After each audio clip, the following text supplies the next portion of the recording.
Hey Hey guys. guys, we're continuing the tradition and we are outside. Yeah, they got us out the house once again. We are on the DL podcast, I'm Daniella. and I'm Lizeth, coming to you live from the beach. You know, we love the beach.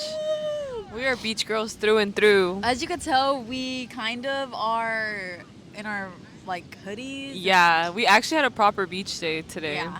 Most of the other times we've come to film at the beach, it was like, Oh, just to come to film yeah, at the literally, beach. the mission was film at the beach. But today, the mission was have a good beach day. And in true beach day attire, we are cold. Like, we have our wet bathing suits on under, and Yeah, that does the not sun. feel good. No, no, especially now that the wind has picked up. But honestly, that's just the reality of living in California. The And going to the beaches, beach. yeah, the beaches here, they get very cold around like 4 or 5 p.m. Yeah.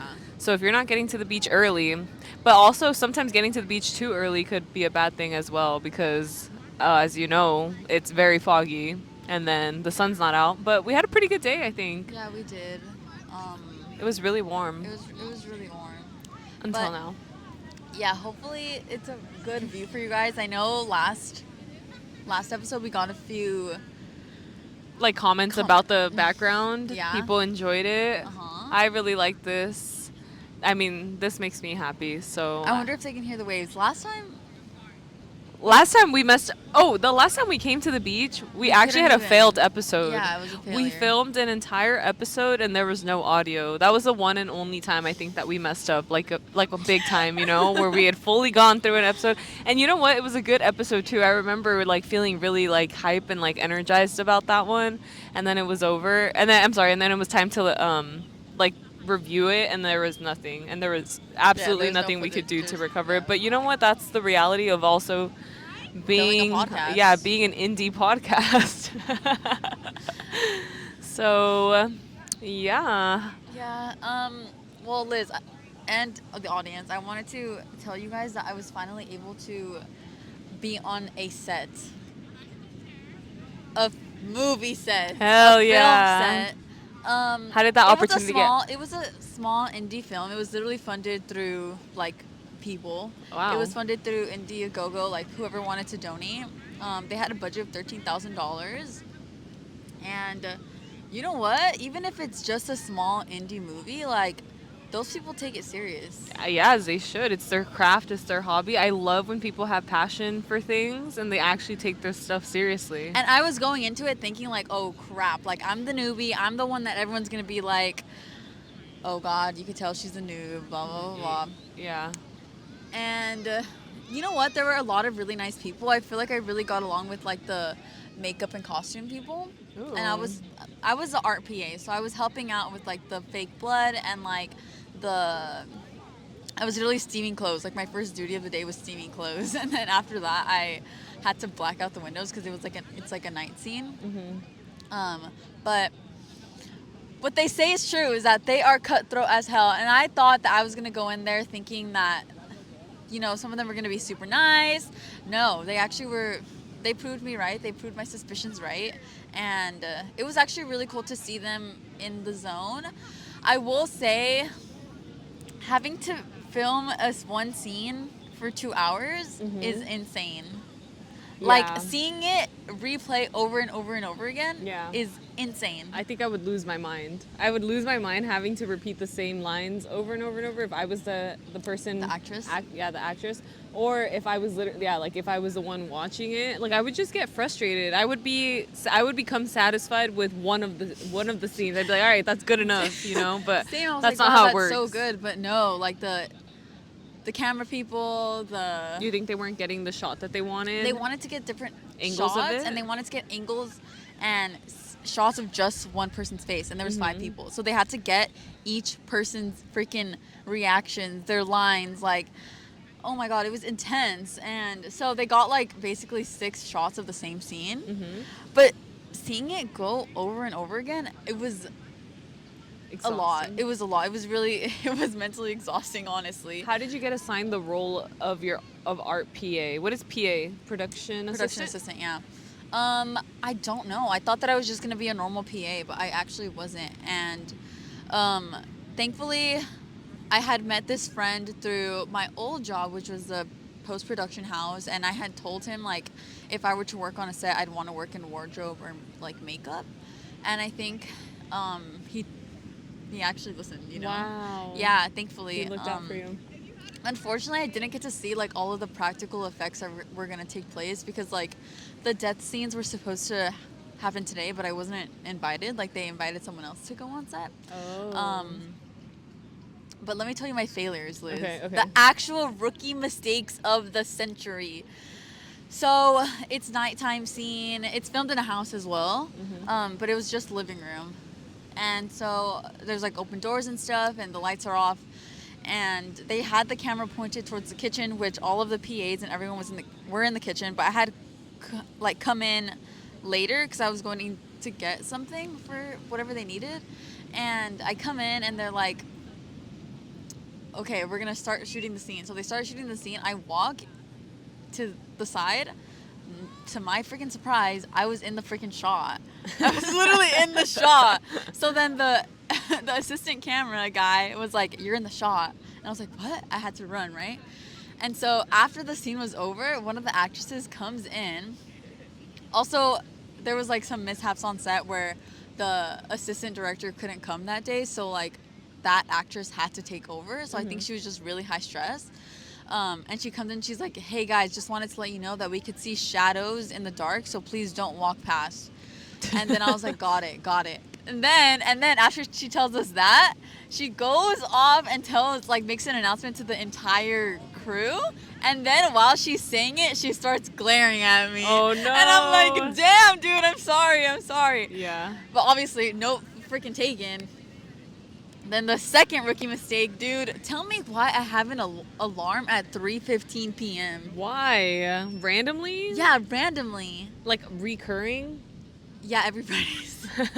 Every Friday. Do you remember what initiated that alarm? Probably You like just a never nap turned or it off? something. But the thing about me is that I only go on my alarms when it's absolutely necessary. So once the alarm is turned on, I'm really not turning that thing off. That's actually insane to me because I actually set my alarm every night before I go to bed. Like I go to bed. You don't do every Monday, Tuesday. No, Wednesday, I don't Thursday, have Friday? it set where it's like I have every single day is a specific time. Like every night I go to bed and I think about, okay, what time do I have to be awake tomorrow? And that's how I set my alarm every single night. Wow. Yeah. Wow. Interesting.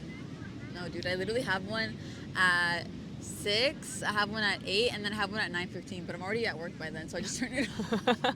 I literally just don't disable the alarm. But thankfully, my phone, since we had had to set it on like airplane mode and everything, it was on the lowest volume. And thankfully, by the stroke of luck, the director had cut the scene as my alarm was going off. Literally, but he didn't hear the alarm. He Damn. just, it Right was, on the buzzer. Right on the buzzer.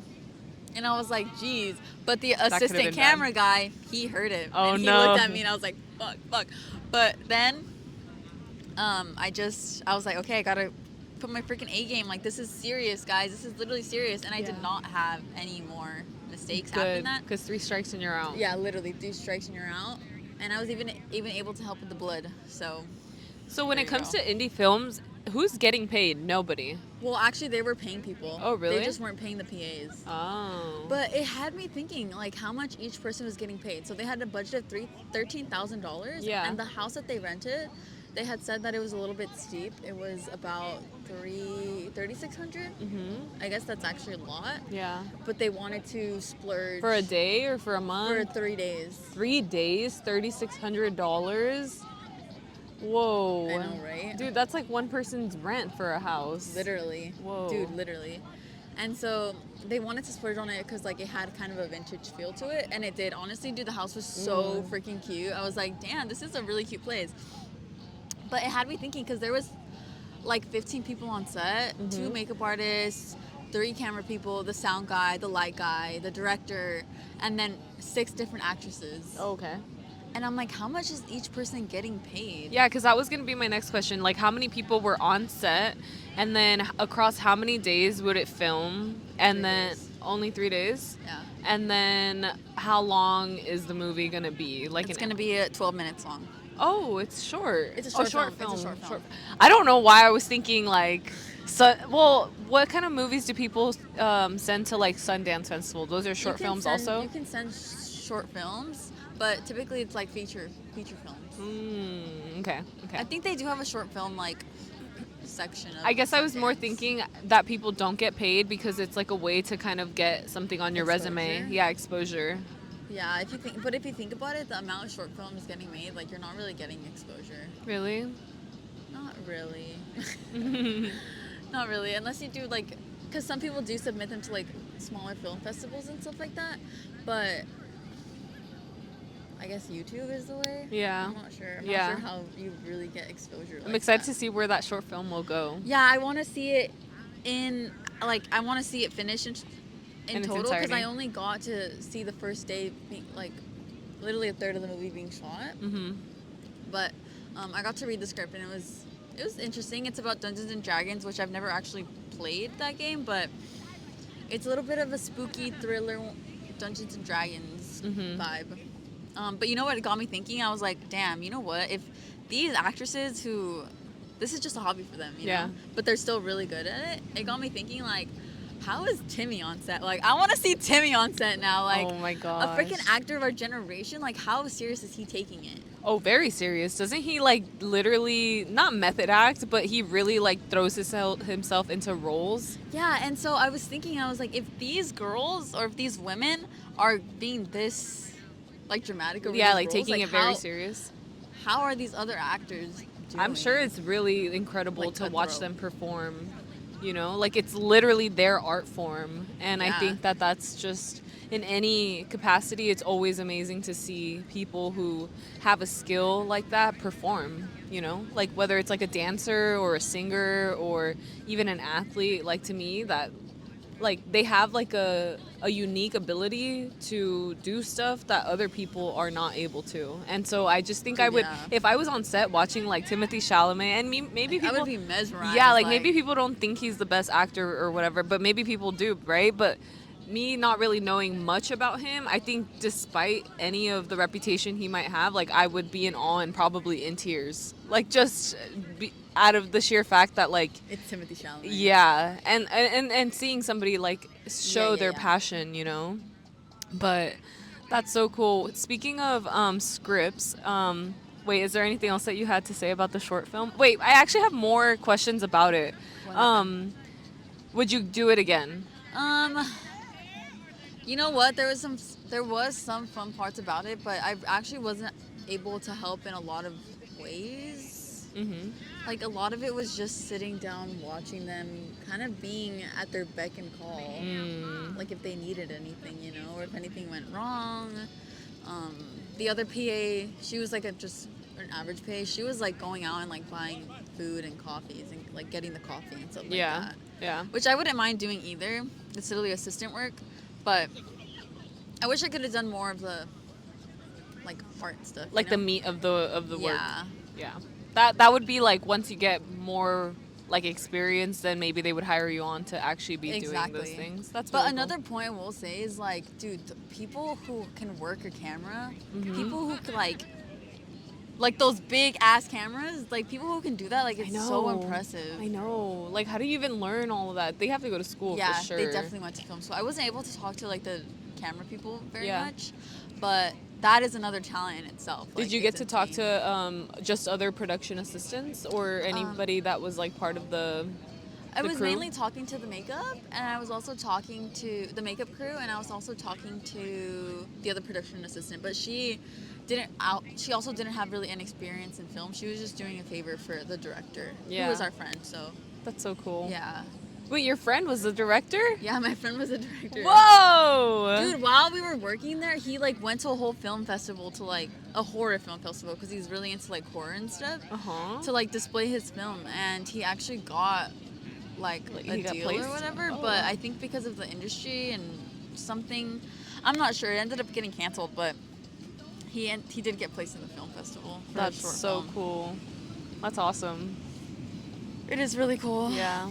Despite the fact that you feel like you didn't get to really do much, I think even just being in the room is really really sick. It's really sick, yeah. Yeah, because I don't think a lot of people get to experience that, and I think it's valuable also to be able to share the experience that you had. Yeah. Yeah. Okay, so back to like speaking of scripts, um, I wanted to pose the question to you of if you were an actor or an actress, how would you feel about your partner who is also an actor or actress taking on roles where they had to do like really, Passionate scenes. yeah, like passionate romantic scenes with another individual? Or even let's go that way, but then let's also talk about what if it was just like a makeout. Like, you know how some movies will have like sex Yes. scenes, but other Yes. movies it'll just be more like, it's Yeah. PDA still. I think it's kind of okay considering that it's not real. Like, it's not a real relationship. At the end of the day, they're literally just getting paid. Right. But at the same time, it is like, is an act of physical. Yeah, how is that Physical not touch? considered cheating? Like, I understand it's part of the role, and I understand it's their profession, but I was watching somebody's live of these two actors who, The ones that we camped with at Coachella. yeah, our guys. Coachella neighbors actually. I was watching their live, and they're a great couple, and they both are in the acting industry. As I think we mentioned, they met on set, and that's how they ended up like starting their friendship that ultimately led to their relationship. And somebody asked them like, how do you guys deal with kissing scenes? And they actually both have never been in a role where they had to do that to start, like, first of all. Yeah. And then second of all, they actually mentioned that they've had the conversation before that they've both decided they would pre-screen the script, and any role that has to have any kind of like obscene scenes, is that what you call them? Like something that's very, like sexual or whatever, they wouldn't take it on. They would reject The offer. the offer to try out for or audition for that position.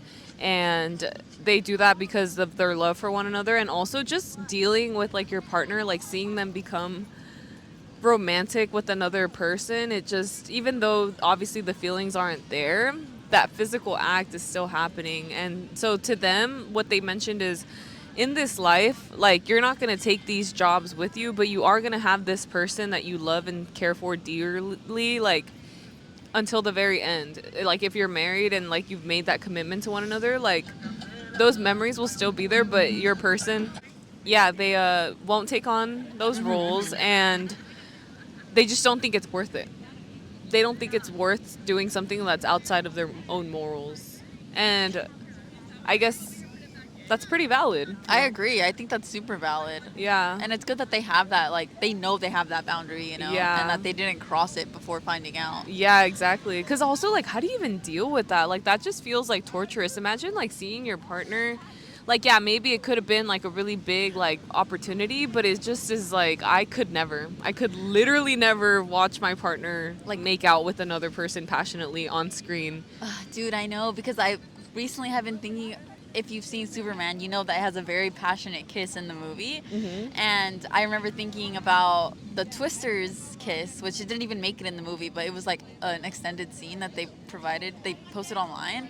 And it's like so insanely passionate that it's like, okay, these actors are in love with each other. Like, Yeah. you would think that, right? Of course. But they're just getting paid, and so like I know, and that's why I bring up Nathan Fielder, The Rehearsal, season 2. If you haven't seen it, it's a great freaking show. Season 2 is better than season 1. I really recommend it. It's literally only like 7 episodes. I feel like you could knock it out in like 3 days. 3 work days too, so like you could just knock it out after work. But he there's a bit in there where he like questions actors and their morals, and even brings their partners onto those intimate scenes. And he questions them and asks them, like, are you okay with this? Like, what's going on, right? But after that, I was like, wait, this is so freaking weird. Like, maybe it shouldn't be that normalized, No, it shouldn't. And also, I guess they also brought up the fact that, like, why do scenes like that even need to be written into No, they don't. to movies? They don't. I feel like more of like the ethical part of it, obviously now there's like intimacy coordinators that exist on set, but they didn't have that back then. Yeah. So like ethically you are kind of it's like there's like just a lot of like it's discomfort. unnecessary. Yeah, there's a lot of Like sex discomfort scenes that are happens. very, very unnecessary, and a good Agreed. movie, a good script is going to they can allude to that without showing it, basically. Yeah. They're gonna. Yeah, exactly. That's not necessary for a good movie, in my Exactly. opinion. Yeah. So that's kind of like what I was thinking. But then also on the topic of that, as you guys know, our Coachella neighbor was actually one of the backup dancers for Lady Gaga. And it was Yeah, super, she super was. cool. Like, she was We waiting. were literally starstruck. Yeah, she was waiting to. And she wasn't even Gaga. She was just she was just dancing with her. Girl, she just like had the Gaga aura on her, so we like knew, Yeah. But anyway, she was waiting for them to tell her whether or not she was gonna be on tour with Gaga. Of course, she got. She got the role, right? Yeah, so she was on tour with Gaga, and then ultimately decided to. I don't know if she actually went on tour, did a couple shows, and then quit. I think she did the pre-tour. So what Gaga was doing is that she was doing free shows in other countries. So she did a free show in Brazil. She did a free show in Mexico. Brazil! Yeah. Yeah, have you seen that compilation of how many times she says Brazil? Yeah. Have you seen the compilation of her saying "Arriba tus manos"? Have you seen that? She's like "Manos arriba." I'll send it to you, but No, like I haven't. it's so good. But she was doing those free shows and she was a part of them, dude. Her fans were going crazy. Dude, yeah, she has so many fans. The dancer. The dancer, yes. She has like 2 million followers on Instagram, you guys. It's insane. Yeah, she's very, very talented and popular as well. Yes. But anyway, she mentioned that, and this is all public information because she literally mentioned it on live. Like, she told people that the reason she's not dancing anymore with Gaga on tour is because she does not agree with her like satanic ass rituals. Like, not rituals, but like she really believes that like Gaga's music is yeah, like it's really, really satanic or demonic or something. I forgot what word exactly she used, but she just ended up realizing that her relationship with God was far more important than getting that bag. That's what she said. Yeah. And so she ended up ultimately deciding she didn't need it. And to be in that position, to know that like you can put your morals above like your financial pay, The privilege. It's definitely a big privilege because not everybody has the opportunity to actually do that. Yeah, like sometimes there's certain jobs people will take on because they are in need of, compensation, which is really unfortunate, but honestly, good on her. Good on her that she has like those strong beliefs and decided it wasn't for her. She's like, I just felt really uncomfortable. She's like, I could not hear Poker Face for the 100 millionth time anymore. Like it's like watching the scene that you watched 20 times. Because they're literally, it's like on a loop. She's like, I could literally never hear Poker Face ever again. And I'm like, damn. Okay, actually, let me not judge them. But I will say Gaga has literally had those satanic accusations since the beginning of her career. Yeah, because Judas is literally one of like her. But even the Fame Monster, like even her previous albums, like people were saying like, oh, she's satanic, she's part of the Illuminati. Like, has she ever acknowledged it in an interview? Gaga? I think if anything, she's just teased it a little bit. Like she takes like their criticisms and points and like makes it more like dramatized. Yeah. But anyway, that's the update on our Coachella neighbors. Another update that I had is that I have officially beat FOMO, you guys. Woo! Let's celebrate. Dude, that's finally low key. I know.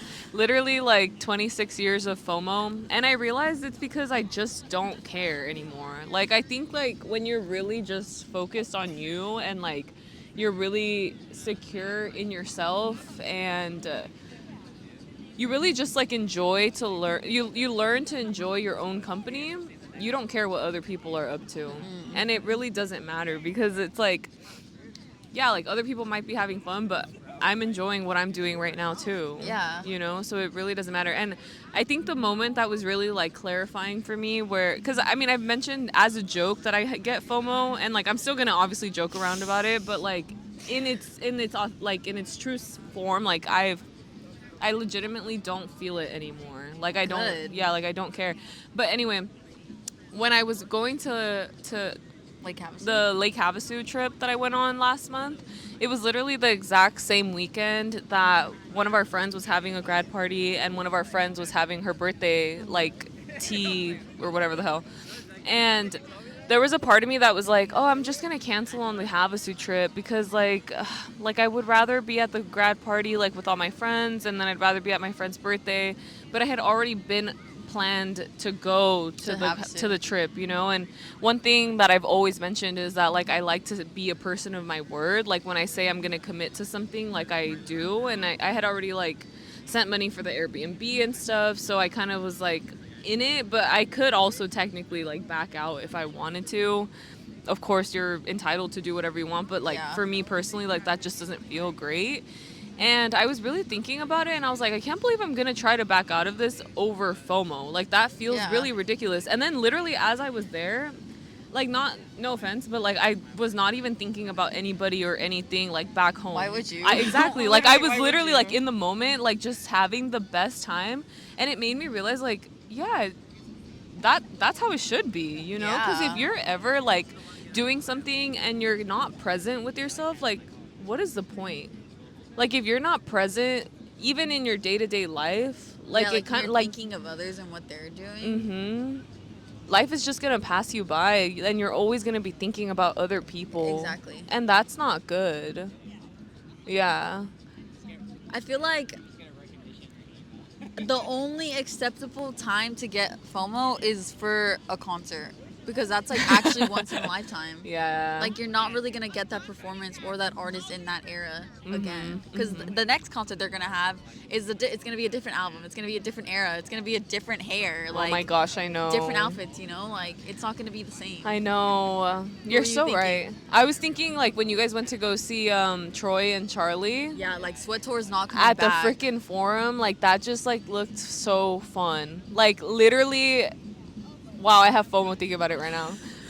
See, that's not FOMO. That's just kind of like, damn, I wish that one. To start, like I wasn't even a big Charlie fan anyway. So At it's the like, time. why? Yeah, at the time. So it's like, why would I even think about it? But after seeing her at Coachella, then I was like, wait, what the hell? Like I wish I was into her sooner, and then could have gone to that, and then like Yeah. experienced it. But yeah, I think a big reason like people have FOMO too is because everybody always wants the better thing. Like people always think that there's a better option out there. Oh yes, yes. And sometimes like that's not true, you know? No, it's not. The better option is the one that you're living. Yeah, the one that you're living and not living in like a fantasy. 'Cause Yeah, exactly. Other and people that could be thinking applied about to you. so many other different things. That could be applied to relationships. That could be applied to a job. You know. Yeah. But it's like if you were meant to be in that situation, if you're meant to be there, you would have. But no, you're meant to be at freaking Havasu, jumping in the lake. Yeah. You know. Yeah, freaking wakeboarding and like wake surfing and literally getting waterboarded actually. Let me not lie to the people. I really didn't. I stood up for like 0.5, I don't know, like literally The like attempt was there. I tried, but see it's like you got to like try multiple times and like Actually get it. yeah, I'm going to go again. I'm going to try it. But see, it's like I got to experience something new that I Yeah. would have ultimately missed out on if I didn't stick with it, you know? So I feel like, yeah, that's like a big moment for me. And just like kind of thinking about how like my brain really is changing. Like you're growing. Yeah, and I think that's always a good thing. Like Yeah, of course. it's like so good to feel like you're actually changing as a human and not being stuck in your own ways. Because I feel like a lot of people do. And then they're like miserable for the rest of their lives. And then also like somebody else had invited me somewhere and they're like, oh, we should go do this. I was like, I really don't want to do that. And they're like, come on, like you're gonna have FOMO. And I was like, actually I'm not. I'm really not gonna have FOMO. I really don't care because I don't want to do that. Yeah. You know? Yeah. And it's so liberating. Dan has literally never had FOMO. No, I have. Well, I have. I was just she, telling like- you, I had FOMO in high school, but I think in high school when my mom wouldn't let me go out is when I got over it. Like, obviously, as a teenager, I wanted to go out. It's good to experience things, Yeah. and obviously, I wish sometimes I would have been able to. But at the same time, like, I wasn't. It just, that was the reality. And I'm not going to be like, oh, God, like, my mom wasn't able to let me go out, right? Like dwelling But in it's the like, past. it was just like, I was enjoying my time there. And if it wasn't for social media, I honestly would have been ignorant, you know? Like, ignorance Yeah. is bliss. Oh Like, my I would have gosh, I not have know. seen anyone at these parties or, like, anyone at these things. But, yeah, I think it's just, like, you just have to get over it. Like, just one day you just freaking get over it. I definitely did have FOMO. Yeah, it's definitely social media's fault. I think social media is a huge part of Yeah, it. like if social media didn't exist, people wouldn't have anxiety about missing out on something, you know? Like, what am I missing out on? What am I not gonna like experience? But really, it's no big deal. It's not. And I always say, like, there's literally a million and one things that you could be doing. That's so And true. if it's not that one thing, then make it another thing. That's so true. And like you said, it's if it's not meant for you, then it's not meant for you in that time. Which is so crazy because I always think back to like if you change one action or like one day of your life, like it could literally lead to such a different chain reaction.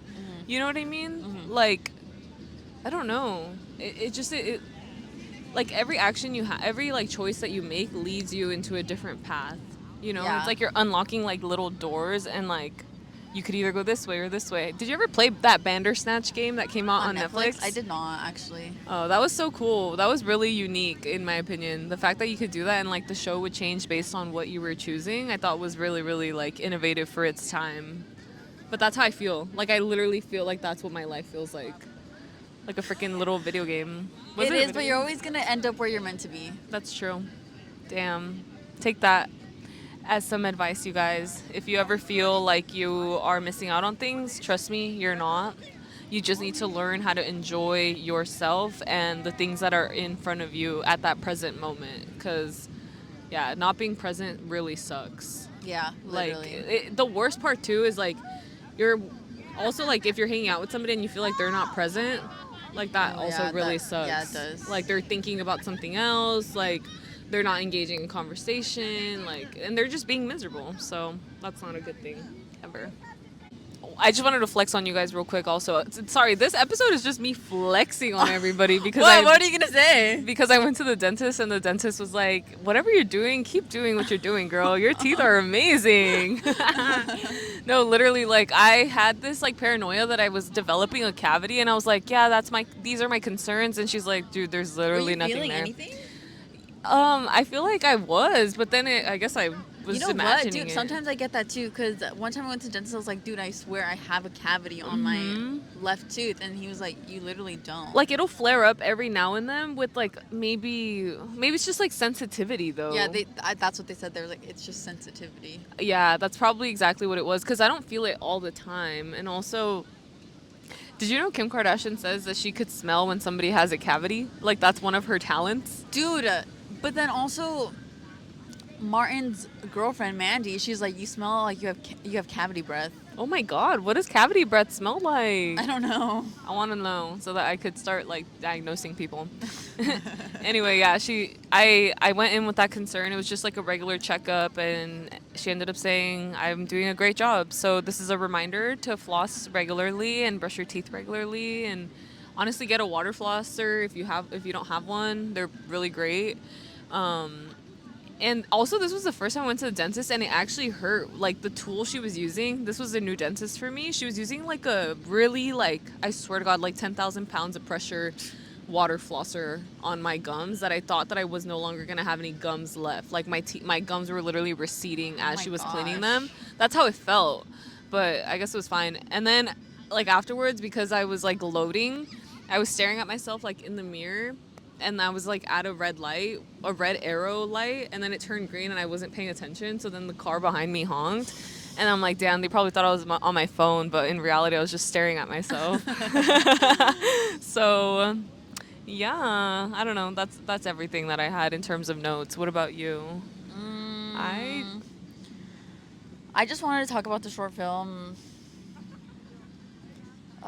When it comes out, hopefully you guys can see it. I think it's gonna be really cool. Some of the shots are really cool. I really want. One of my new goals in life is to see an actor, a professional actor on set. Like I just really want to see what it's like. I want to see how serious they are. It just all seems really cool to me. But I'm not sure if I would ever want to pursue that. You know? Like being in production itself? Yeah. Okay, on to our last segments. Our last segment is going to be our comment of the week. We did get some good comments this time, but the one that I wanted to Would it be this one?